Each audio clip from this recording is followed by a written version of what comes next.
This is Ask Joe number 211, the new studio / frazzled edition.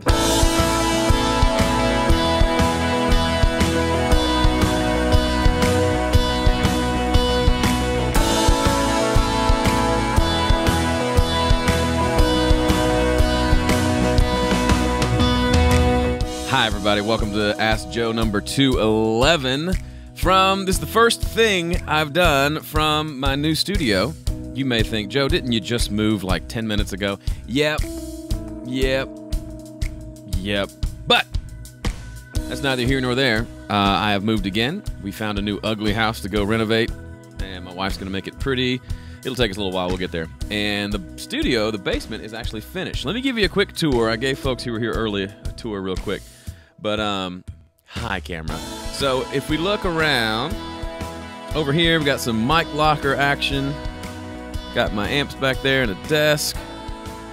Place to sit, fireplace, guitars, bathroom, keyboard, some treatment. I've still got to figure out the treatment side of things.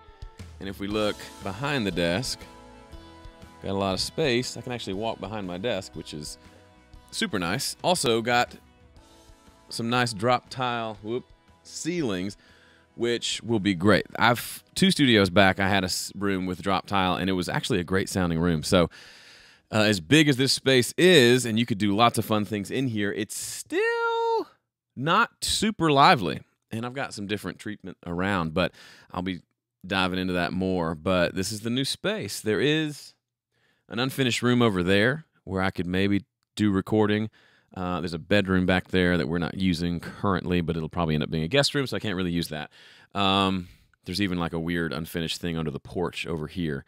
But it is like a walkout basement, which is nice. I can see deer walking out over there, which is cool. So, yeah, so thank you for all of you. Got a lot of folks here live, probably the biggest crowd we've had live in a long time. So hi, everybody. Hello. Thanks for being here. I'm going to answer your questions, all you live folks. If you want to have questions about studio setup organization, because I've been in that world for the last 48 hours, or just questions in general, excuse me, about anything that's on your little heart, I will do my best to answer as many as I can for as long as I can before my voice decides to give out. Just a couple of things. I want to talk a little bit about moving the studio and some things to consider. Just from making the studio feel more sane, because I've had to rethink how I'm going to do everything, being that it's a new space. And then we'll jump into your questions. So I'm not going to talk too long because I'd rather just you tell me what you want to talk about. But one thing that I've done, and I want to recommend this, and I don't have it in front of me, so I can't show it to you. But there's Wayne back there. Oh, he wants to come in. Biggest thing is, everybody probably has this. I've got a box of old cables and adapters and things that has just kind of moved from one space to the next. And when I need something, I go digging through the box and get super frustrated because it's all tangled together. Get yourself some of those Velcro cable ties. Now, you may all already have that, and you may think, Joe, you're an idiot. Of course we've got these cable ties. But they sell them on Amazon super cheap. You can get a wrap of them, a couple different colors, black and gray, for super cheap. And then just anything that has a cable, wrap that sucker up. Then I can go like back over in that one of those closets down there. I've got a couple of like milk crates with tons of adapters and cables and everything. And all of them are secured now as of this morning, with each individual one has a Velcro tie on it. So if I need a USB cable like I did when I was setting up all my hard drives a few minutes ago, I just went to that thing, found one, pulled it out. Nothing was tangled. Life was awesome. Same thing with mic cables over in the mic locker. Anything has now been wrapped, which makes life so much easier. I've been meaning to do that for years with all my cables, and now I have forced myself to, which is super helpful.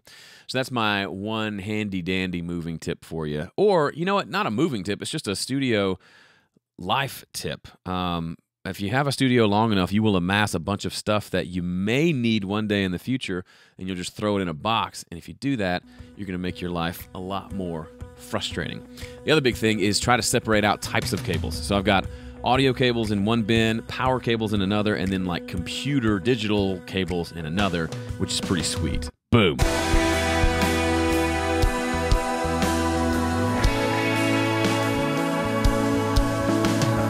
I was trying to be all cute and get the boom in there, and I forgot where it was supposed to. Look at that.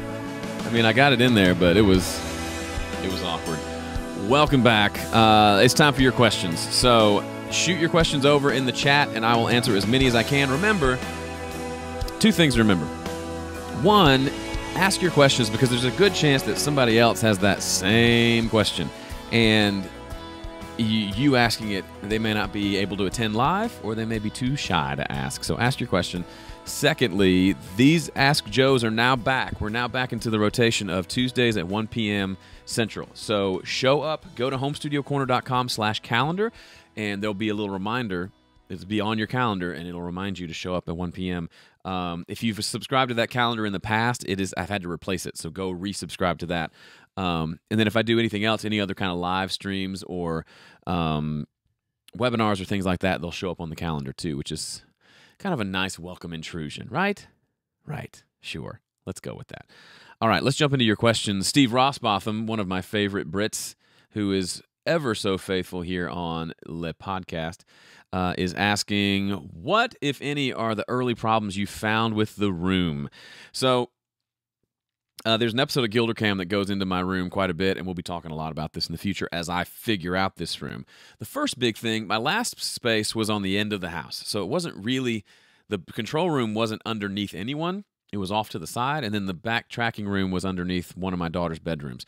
So for the most part, completely isolated, completely silent. I could be down there with super loud guitars, and no one would hear it, and they could be running around, and I probably wouldn't hear them either.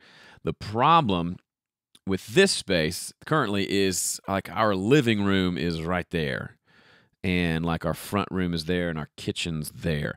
So when kids are home and running around, you could definitely hear it. I could probably put some insulation between the drop ceiling and the floor because there's not really anything there if I need to. But the other thing is the girls will be in kindergarten next year, so the kids will be gone most of the day when I'll be down here working, and the bedrooms are all down there, so I can still work at night and they won't be able to hear anything. But yeah, during the day when they're here is going to be tricky, but I mean, it's not that big of a deal. Especially, I mean, if I'm doing the podcast, you'll probably hear them come home from school late. Yeah, you probably won't today, but you may hear them run around. Who cares, right? You can always re-record it. You can always figure out some other solution. But yeah, that's the biggest thing, I think. Also, it's just a big room, and trying to figure out, my speakers are off the wall, which is just a different dynamic. Trying to figure out treatment, not wanting to cover the place in treatment, wanting it to stay kind of cool and look neat, but also be functional. So yeah, I just got to figure out all that kind of stuff. Jonathan Nosp says, if you were working on a large studio with outboard gear patch bay that you are not familiar with and run into issues, what is the most efficient way to troubleshoot? That's a really good question. So in general, like, what's a good way to troubleshoot any problem when it comes to something technical, or let's say audio specifically? For me, it's just start with the simplest connection you can make and make sure that works. So if you've got a mic and you're routing through a patch panel into an outboard preamp, into a outboard EQ, into an outboard compressor, then into a channel on the board, and then that's going out to Pro Tools or however you've got it set up. Go as simple as possible. So the first thing would be go from microphone and then patch directly into the board, or just microphone to preamp into the DAW, and make sure you've got signal there. Then add in elements. So add in the compressor, add in the EQ, and start from there. And if you go down to the simplest and you're still not getting signal, now it's really only the mic or the cable or the preamp or the cable, one of the other cables involved. And then you just kind of troubleshoot. Cables do go bad. I had all sorts of problems with my previous PreSonus Studio Live. It just kept losing connection, or it would never, like, the computer would never recognize it. And I can't remember all the details, but I think I was on like the phone with support and trying to, like, just troubleshooting all sorts of stuff. It turns out it was just a bad Firewire cable, Firewire 400. It never moved. It literally just stayed there, and one day it went bad. I put in a new one and everything worked fine. I never would have suspected that. So a lot of this is you just run into enough, if you do this enough times, you run into enough problems to where you figure them out, and then you'll be able to figure them out the next time. Jonathan says, specifically having issues with headphone sends. It was working as I patched in Mike's headphone send oddly cut out. Had to go diving behind the racks and still couldn't figure out. The thing with patch bays is there's the whole Is it normaled? Is it half normaled? Is it full normaled? And sometimes patching things can break connections to other things, which sounds like maybe what happened. Patch bays aren't intuitive unless you know how things are wired. So is the top row automatically wired to the bottom row and it stays that way until you patch something in? Or is it always wired no matter what you patch? Or is it completely not connected at all and you have to manually patch them in? I love patch bays. I don't have one. But I mean, it's just fun to go start. You feel like an old telephone operator. I'll connect you. It's super fun. But yeah, they can be, if it's not yours, you really need to, if you're going to be in a studio and you know how to run everything, like from a gear standpoint, make sure they explain the patch bay to you because everyone does it different and there are different ways to do it. And if you don't know, you're going to be up a creek. Paul Ferrield says, the intro track you used today has an amazing bass tone with a tight, punchy bottom. I am not mature enough for these comments. Tight, punchy bottom. Any tips to get a jazz-style bass to have that kind of sonic pocket? So that's my brother-in-law, Joel Bazaire, who's a fabulous bass player, and he's always, what I love about him is he does not do clean tone at all. His tone gets really gnarly. And I want to say the bass he played on that track was a Reverend 5-string, which has a sort of a jazz bass sort of sound, but a little more aggressive. So it could just be the bass, but in general, what I found is, and a lot of bass players I talk to, nobody likes to record clean. So if you go through a bass amp or some sort of, if you're just going in direct, my brother-in-law will run through like there's a Sans amp pedal, what's it called? The VT bass that just makes it sounds a lot like an Ampeg rig. And so he'll dial up the drive on that to where it's got this kind of sort of sound to it, where it's almost buzzing. And we may dial it back, but in the mix you don't hear that as much. It just cuts through and has a big bottom end. And there were a couple sessions, that's from the last EP that I released. There were a couple of songs where he went too aggressive on the tone and we said, hey, dial that back. But on that particular song, which is Running Around, I think we just went for a bigger, warmer tone. But yeah, I mean, I mixed it, and I'm sure I did some things to it in the mix, but for the most part, that's his tone between his fingers, his guitar, his pedal board, then going direct in. We also ran him into like an LA 610 preamp with compression, so that's going to beef a lot of things up as well. Bungle Spice says, why would I ever want to use a pre-fader for my aux sends? I can't really think of a time in which I wouldn't want the effects to follow the original tracks. Makes stem printing and soloing a nightmare in Pro Tools. That's a good question. I use pre-fader only for specific things, and you don't. Okay, so this one situation I'll tell you is if I want to do some sort of parallel processing on a vocal. Let's say I've got a vocal, and I want to run it through a distortion, but on a separate fader, so I've got a fader to control that.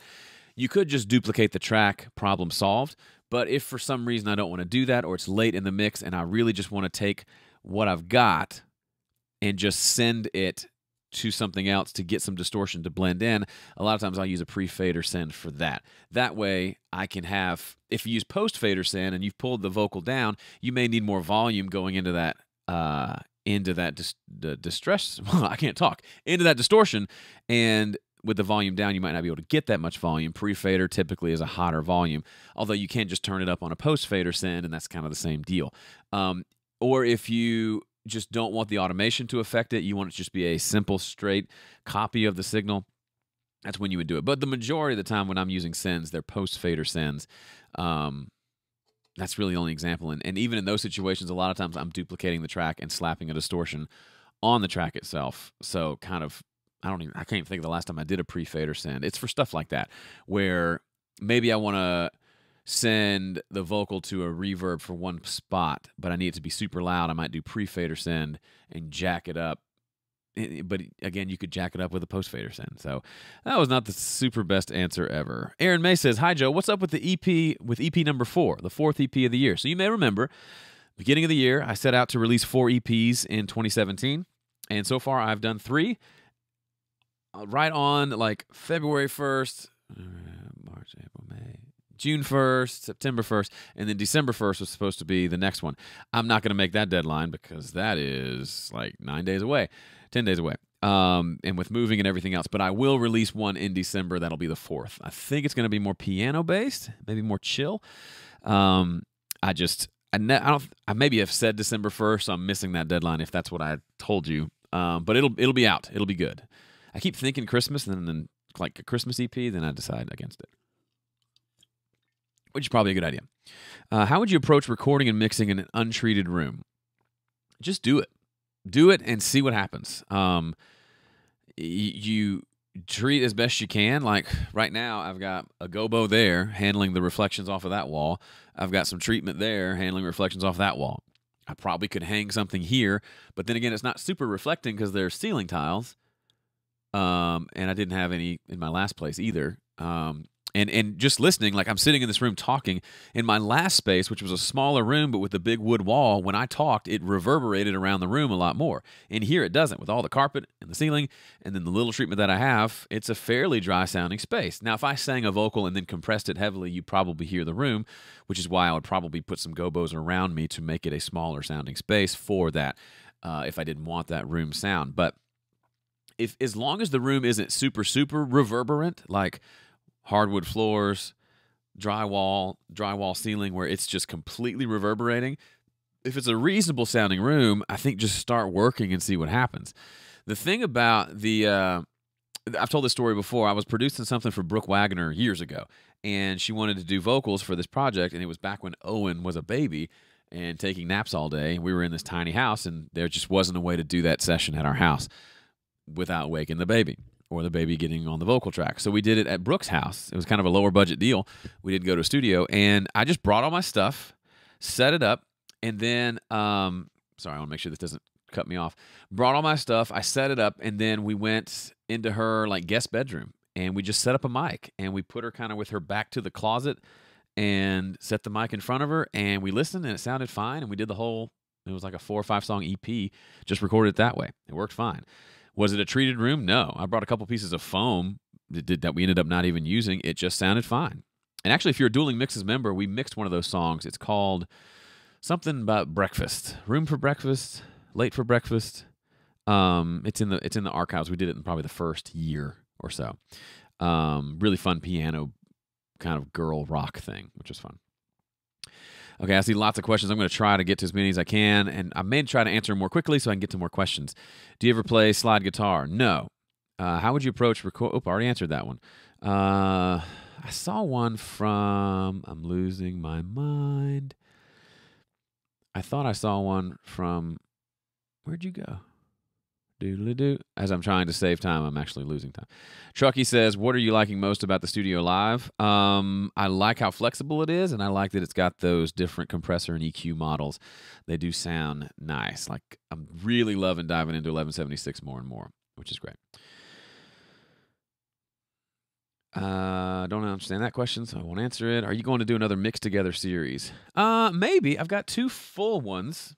And then I've got a bunch of courses, a few courses that kind of go into more depth in mixing, but I'm sure I will at some point. How big is the new studio room?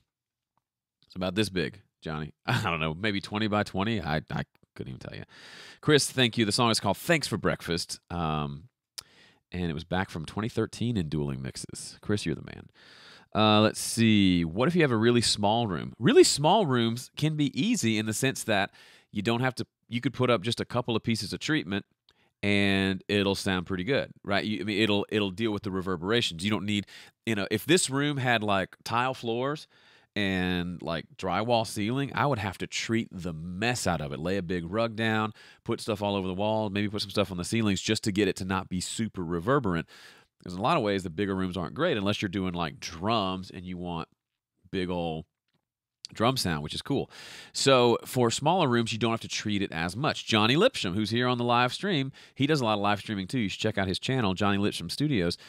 He has a small space, 9 foot by 7 foot. I'm guessing that's feet and not meters because that would be huge.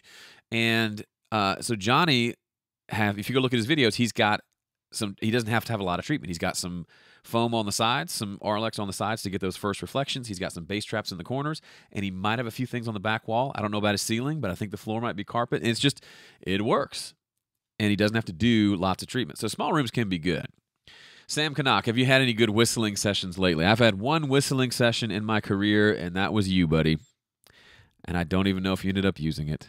I bet you did, because I was dope. I want some royalties when that thing gets a Grammy. Ben Holmes, hey Ben, says, do you still make time to practice guitar or piano, or do you just focus on playing what you need when you need to record? It's a good question. I am bad about like practicing just for the sake of practicing. Usually if I'm playing, I'm writing something or I'm rehearsing for like, well now like a lot of, be playing a lot more on Sundays with church. And that's my rehearsing, or I'm recording. And to me, I know I was watching a video. There's a guy in Nashville, a guitar player.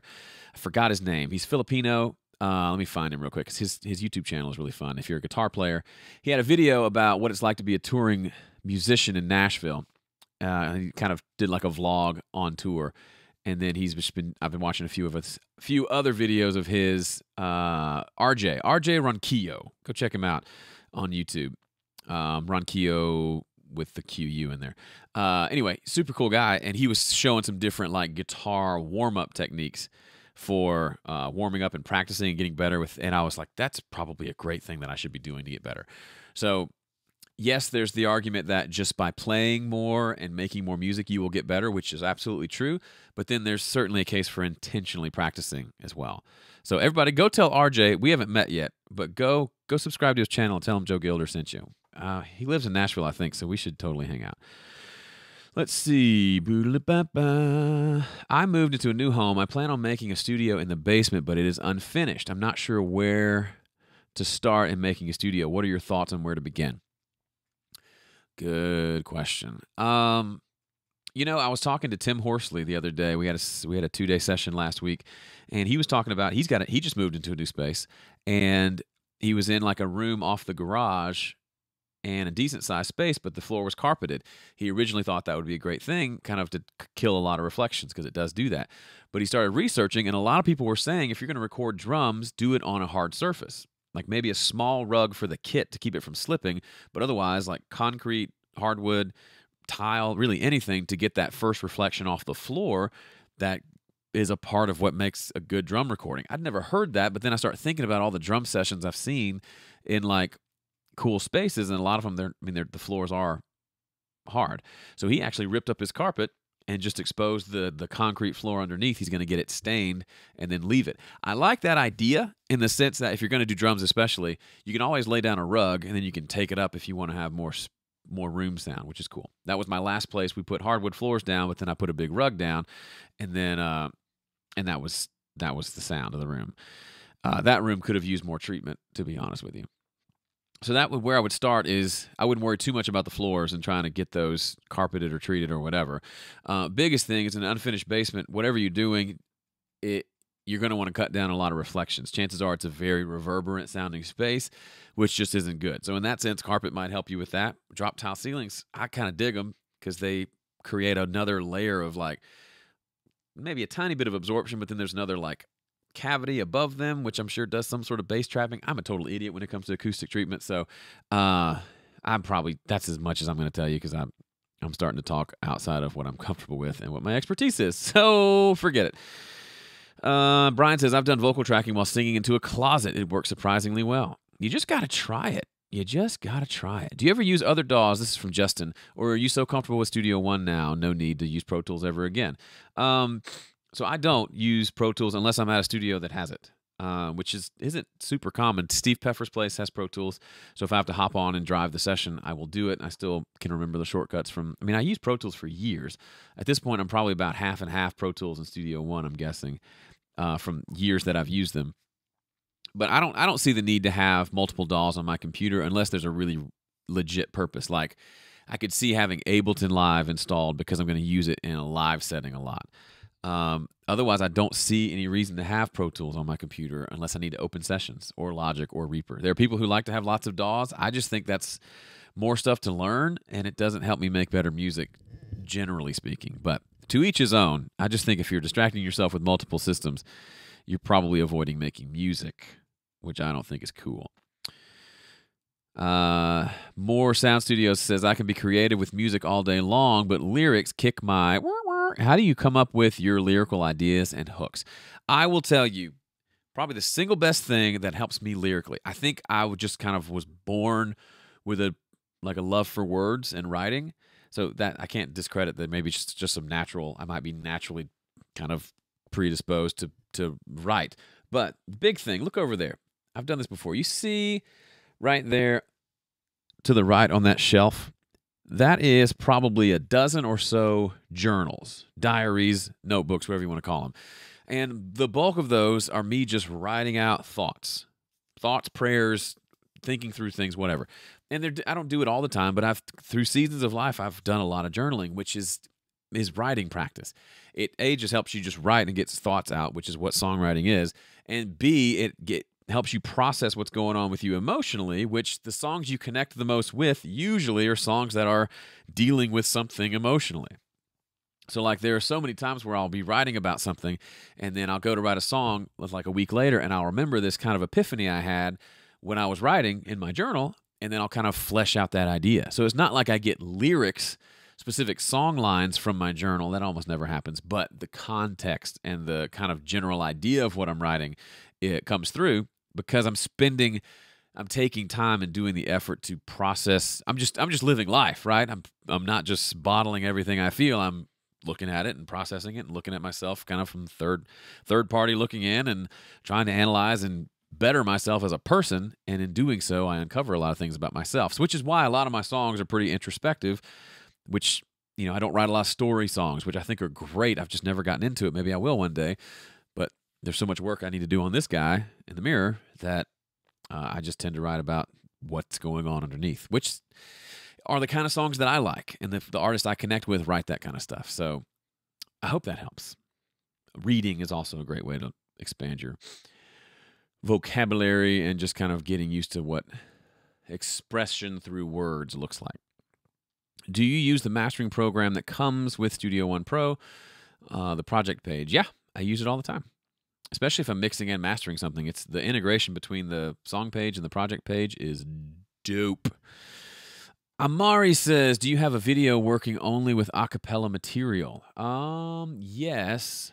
It's in my VIP members area, though. I recorded an a cappella song back in the spring where I recorded myself, and I recorded, I think at most there were maybe 8 to 12 vocals at one point, but I go through the whole process. So if you want to become a VIP member, it's right now, currently it's $10 a month. You can go check it out and then cancel. You can even ask for a refund if you want. HomeStudioCorner.com/VIP to check that out.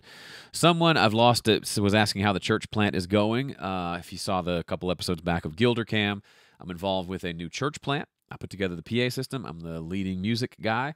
And we had our first service this past Sunday. And then, it was a test run service. We'll start weekly services in January. But it was good. Everything went well. The system worked like it was supposed to. It had one little hiccup towards the end, which was okay.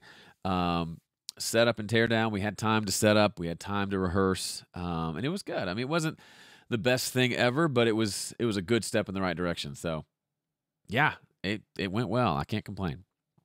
It's good stuff. I hear, this is from Rugged Cross Records, says, I hear you and Warren Hewart often say, don't worry about the so-called right way, just do what sounds good. But my ears trick me into thinking it's good, but later I listen and it sounds crummy. How do I fix this? You just keep doing it right now. So, okay, yesterday as of like yesterday morning, this room was just full of boxes and cases. So the desk was here and that was it. So I spent the last 48 hours, really the last 30 hours, ripping all those boxes open, dumping everything out, and then organizing it. So I talked about that at the beginning of the podcast. But while I was doing it, I listened, for some dumb reason, I decided to listen to a bunch of my old music, like from college. Like there's a couple songs I wrote freshman year. They're just awful. Just bad. Songwriting is bad. It's super cheesy and predictable. My timing as a guitar player is awful. On one of them, bless her heart, my sweet mama bought me a keyboard, like a Yamaha PSR, like $200 keyboard for Christmas my freshman year. Well, she let me buy it. So I bought it and I brought it home, and all Christmas break I sat down with that thing, and I would record a guitar part for a song, and then I would tap out a drum beat like on the keyboard. So I'd do the hi-hat track first. And then I'd do kick and snare. Now, granted, I didn't know what a click track was. I didn't know you could record to some sort of set metronome. So I would just play the guitar, speed up, slow down, who cares? And then I would try to play drums to that. really cheesy drum patterns, like all the cheesy fills, like digga digga digga digga digga digga digga digga digga, really bad. So there was just nothing. I mean, it was good in this sense that like some of the chord progressions were somewhat interesting, but lyrically it was awful. Melodically it was kind of boring and predictable. Guitar playing I didn't think was very great. So anyway, I'm sitting here unpacking all this stuff, listening to my horrible music, and it's weirdly making me thankful that I've come so far. At the time, I remember thinking, I am the man. I remember thinking, man, this is amazing. I'm going to play this for everybody. And at the time, it was great. To me, it was great. I understand why I never went anywhere, and there wasn't somebody that swooped down and said, come on, son, I'm going to sign you a record deal because you're amazing. They just weren't that great. My songs weren't that great. The recordings were certainly not that great. There wasn't a mix to them. I didn't know what mixing was. I just bounced it down. When I was done, I added echo to the vocal. So they were awful. But at the time, I thought they were great. As I've continued to do this, continued to listen to more music, to get to know better musicians through either actually meeting them or through listening to their music, and then going back to my music, by exposing myself to really good work, it helps me see that mine isn't quite that great. Does that make sense? It's kind of like that old, I've said this 1,000 times. The story is people who can spot a counterfeit dollar bill or $100 bill, they can do so because they spend so much time studying the real thing. So if I spend a lot of time listening to great music, studying it, really trying to understand what makes it great, and then I go back and listen to my own stuff and it doesn't measure up, then that forces me to write a better song next time, to come up with a better chord progression, to do that work on the front end, to take all the time I need to get the recording right and the mix right and all these things that we talk about all the time. So I don't know. I forget who even asked the question, but it was Rugged Cross Records. If you think it sounds crummy and your ears are tricking you, that's just a part of the process. Go find someone who can give you some advice, or just do it again. And you got to learn that sometimes your ears will not be trustworthy, and that's just a part of the problem too. Chris says, I'm pre-finding mixes to wind up on a summer mixer at a local studio. Well, that wasn't a question. All right. Let's go find some more questions. What's your favorite electric guitar tone ever?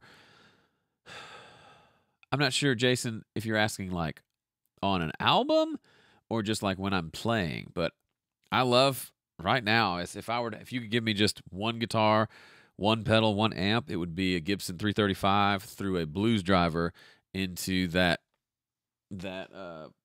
Fender Deluxe Reverb over there. I could do that all day long. All day long. All day long. Drum tone, I don't know. I can't think off the top of my head. I really do love the new War on Drugs record, though. It's got a lot of cool stuff in there. Matt Vinhouse says, hey, Joe, I recently moved from Texas to Ohio for my fiance. Any advice on networking in a tiny new area to try to get studio business going where I don't know anyone? Matt, I mean, it's a great question, and it's the right question. I think you just got to do it. Whether you had a studio business or a landscaping business, you got to go meet people. Go to where the musicians are. If you play anything, go start playing at wherever you can play. It's really just a matter of getting in there and starting to meet people and intentionally becoming friends and developing relationships with people so that maybe a year and a half from now, they'll have a gig for you. I think the biggest thing people want to do is go to a writer's night and then like spam everyone there to try to get them to come to your studio. If you did that to me, I would have zero interest. I will tell you one thing that might kind of work. I had a guy, he was running, when I did remember about a year ago, I was on the local radio station, Lightning 100, as their Artist of the Week, and they did a little showcase at the end of the week. And the sound guy, a super cool guy, he, at the end of the show, just gave me his card and was like, hey, man, if you ever want to record anything. And that I thought was kind of cool. He didn't push it on me, but he ran sound. He did a good job, so I knew he had at least some talent in that area. And if I was if I couldn't record my own stuff and I was looking for somebody to record, that'd be kind of cool. I would say just find ways to be useful. If you can start a writer's night where you set up a rig and you record everyone at the writer's night and they get those recordings for free, that's really cool. That's something that I would think is valuable as a musician in that area. Start your own, start a writer's night and invite people to it. I'm a big fan of being proactive versus trying to do marketing. I don't care for post a Craigslist ad and get people in. You can try that, but to me, what's more cool and more exciting is to just create things. Like an example, and I'm not saying this to toot my own horn. It's actually a good example. You may have seen in the last episode of Gilder Camp, and last week I had another 2 days in the studio at Steve Peffer's place where we were tracking full band stuff for people's songs. They could send us one song. One guy sent us 8 songs, and we recorded those songs in a 2-day period. That's not something someone approached me and said, hey, could you do this? I put that together first.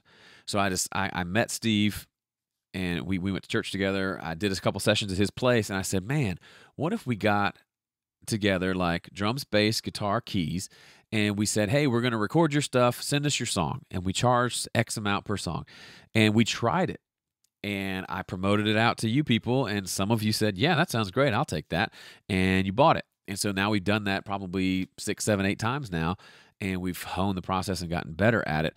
But it wasn't that I sat around and hoped, gee, I hope somebody calls me today to say, will you track drums, bass, guitar, and keys on one song for me? No one would ever have thought to do that until I created an opportunity for them. So I don't know. I'm a big fan of thinking like an entrepreneur and coming up with ways to create value. I just think there's just so much good that can come from that.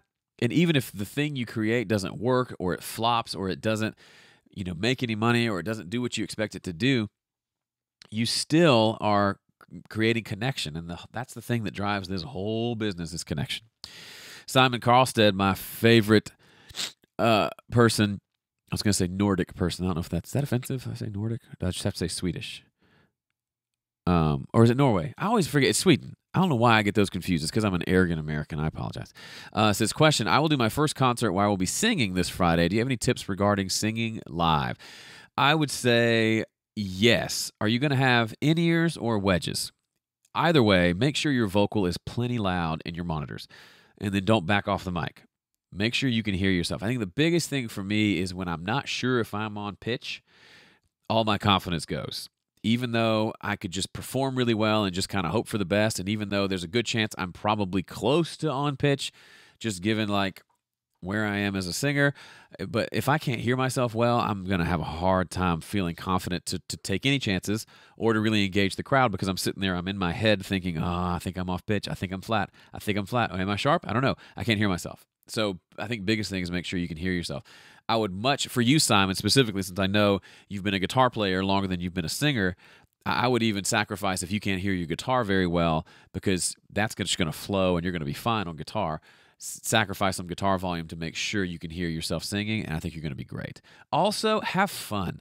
I mean, you know this. You're a performer. Engage. Singing, I think there's a special, like being a guitar player in a band is super fun, but then being actually like the front man and singing, it's probably the most engaging thing you can do musically. So enjoy what you're doing. Have fun. I feel like the couple shows I played last year with a full band, I wasn't super comfortable, and I wish I'd enjoyed myself more. I was focused on all the other stuff and didn't spend a ton of time making sure that I was just having fun and enjoying it. I did some, but you know what I mean. How do you separate, this is Scott's question, how do you separate the recording and mixing phases? I'm a Dueling Mixes member, and it seems like the tracks we get have already been treated pretty well most of the time. See, Scott, that's the whole point. When I say things like get it right at the source, what I'm saying is when you're done recording, the tracks should already sound mixed. Like they should already sound really, really good. That's how you know you've done a good job. If you have to do so much to fix your tracks when it comes to time to mix, you're not very good at recording tracks yet, and that needs to be your focus. Yes, of course, still mix them and get good at mixing and learn how to fix bad tracks, because that's a valuable skill set in and of itself. But the thing about dueling mixes, and one of the kind of side benefits that we've seen over the years, is people get to practice mixing, yes, but the bigger thing is they get to hear what good tracks sound like. And they may realize, oh, you know what? I am good at mixing. I'm just not good at recording. And it forces them to go back and be better at recording, because they recognize it's not which plugins you have that makes you great. A lot of times the tracks are already really good. Yes, Tiki, I do have a cold. It's been moving week, and having a cold and not getting much sleep and not eating well has just been awesome. Johnny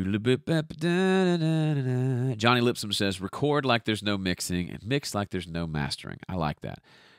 I love the idea of, if I'm recording, to imagine in my head that I'm going to send these tracks to somebody else. Somebody else is going to mix them. And I don't want to leave anything open to chance. I don't want to record a bad track, because if they don't fix it, then it's going to sound bad in the mix. So I will do what I need to do to that track on the way in. Don't feel bad for me. I just sound a little more lazily than normal. Okay. Let's find another question. How do you distinguish someone's opinion on your mix from something you think sounds really good? So you mean you did a mix. Someone says this is garbage, but you legit think it's good? I think, I think there's different phases. When you're early in the process and you're not super great at it yet, and admittedly you don't feel like you have any confidence in what you're doing, I would tend to appreciate opinions more and just learn from them. Now, I don't necessarily take a random YouTuber's comment with too much weight versus like a good friend, but I would find people you trust that you can say, hey, I like you, I trust your kind of taste in music, would you like to listen to this and give me some honest feedback? I think, first of all, give them permission to tear it apart. If you just say, hey, what do you think about this? They don't know if you're just asking them to just say, hey, I love it, just because you just need a little confidence boost, or if you're legitimately wanting them to like tear it apart. I would go for the second one. It hurts, but if it's someone you respect and you know they're coming from a good place, then you can listen to it and say, okay, all right, cool. You may still disagree with some of the stuff they say, and that's okay too. A great example of this is, okay, and sorry, let me back up. And at some point after doing this long enough, you'll get to a point where it's becoming more subjective. There are you won't have any major flaws in your mix. It'll just be more of a subjective thing. Maybe you like a little more low end, or maybe you like your mixes to be brighter. And then it's just a matter of, as long as you're within like a certain range of acceptable amounts of low end and high end, so that it would still, if someone listened to it, they would still say, hey, that's a good mix, then you're good. An example of that is dueling mixes. Graham Cochran and I mix the same song every month, a different song every month. We both mix it, and then we post our mixes for people to hear, and the people will vote. And there have been a handful of times where when Graham has won the votes, I've listened and said, you know what? Yeah, I like his mix better. He did a better job. But more often than not, I'll listen back to both and I'll like my mix better. The reason is I made it sound like I wanted it to sound. And I made the sound that I had in my head for this song, I made it come out of the speakers. Now, it may just be that my preference of how I want it to sound doesn't connect with as many people as the way Graham might want it to sound. He's been on a roll the last 6 months. I think he's won every month. Even in this last 6 months, I've liked my mix better than his. There are elements of his mix I like better than mine, but all in all, I like my mix sound better because that's my creative spin on that particular song that I wanted to do. It's just like there are some bands that will have huge followings, and there'll be some that have a smaller kind of cult following. You got to just kind of do what you're comfortable. Once you get to a certain level of competence, then it's all subjective. But until you get there, you might need to lean more heavily on people's opinions. But then you'll get to a point where someone will say, like just the other day on YouTube, someone said, Joe, you use too much delay on your vocals. And my response was, I love delay. And I just let it go. He was talking specifically about the song Someone to Blame. He's not the only person to tell me there was too much. He was not the only person to tell me that it was too much delay on there, but I don't care because I love the way it sounds. And ultimately, that's what matters. You don't want to be so like head in the sand, plug your ears that you don't listen to good, wise advice. But then on the flip side, you don't want to listen to everybody, so you don't actually make what you want to make. You got to make the art that you were made to create, and I guess just don't forget that part of it. Hoodle-doo. Ben Holmes says, get a critique from Joe, then you'll know from someone you trust if the mix is good. Yeah, if you happen to like what I do and you've listened to my stuff and you like the way it sounds, then yeah, you can hire me to do a critique. Go to homestudiocorner.com/critiques, and you can buy a critique, and once a week I sit down and do those. I'll record myself just like this, listening to it, and then I'll send you an audio, and Ben has done so many of those at this point. And it's been a cool little workflow. He gets to check it with me before he finishes up. So if I hear any kind of glaring issues that I think might need to be fixed before he releases the song, we do that. And it's been really super fun. Also, it's just fun for me to hear people progress, like to hear people like Ben and Simon, who's here on the chat, and how they've gotten so much better over the years. It's super dope. I got a few more minutes before my voice is gone. Sebastian says, "Hi, Joe. I also have the M-Audio EX66s, which are these beautiful suckers right there, those big, tall, dual monitor or dual woofer speakers." And he says, "Boodle-boob, mine have a hiss, considerably louder than other monitors. I have heard. Do yours have this hiss too?" No. I mean, if you get close, there's some, but it's not noticeably loud. It could just be the monitors. It could be the power supply that you're feeding them into, or they could just be going bad. Do you typically mix only CCM? No, I don't hardly mix any CCM. Mostly rock and folk, for the most part. A lot of people I mix end up incidentally being Christians, but I wouldn't say it's like contemporary Christian music for the most part. What tips do you have for making drums recorded in a tiny room sound huge? Try to record them as dry as possible.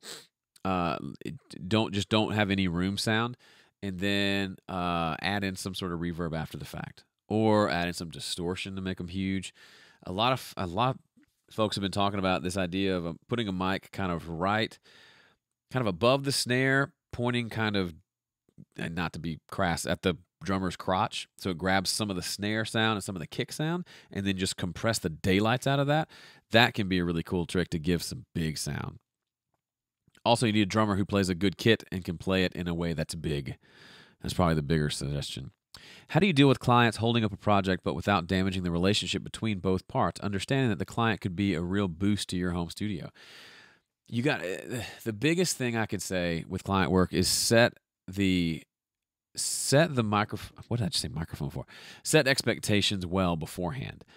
Imagine, nobody likes to think that it's going to go bad. Nobody likes to think things are going to get sideways, but they do sometimes. And if you've set a lot of expectations beforehand, then you can say, "Hey, bub, listen, remember how when we first started this project, I said this? That's what we need to do." And they can say, "Yeah, I remember that. That's great."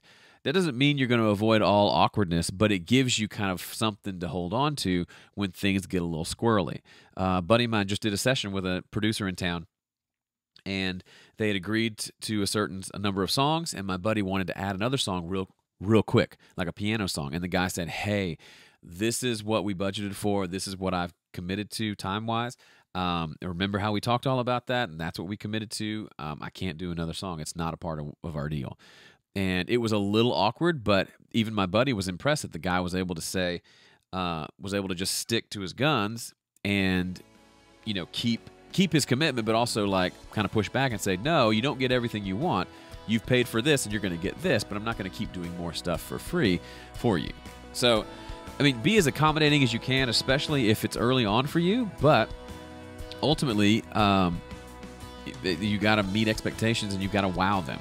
And that doesn't always mean being a pushover, but it does mean doing good work. All right. I think that's all my little voice will handle for today. Thanks so much for everyone who attended live. We went a little longer today. Hope it was good for you. I had a lot of fun. I'll see you next week.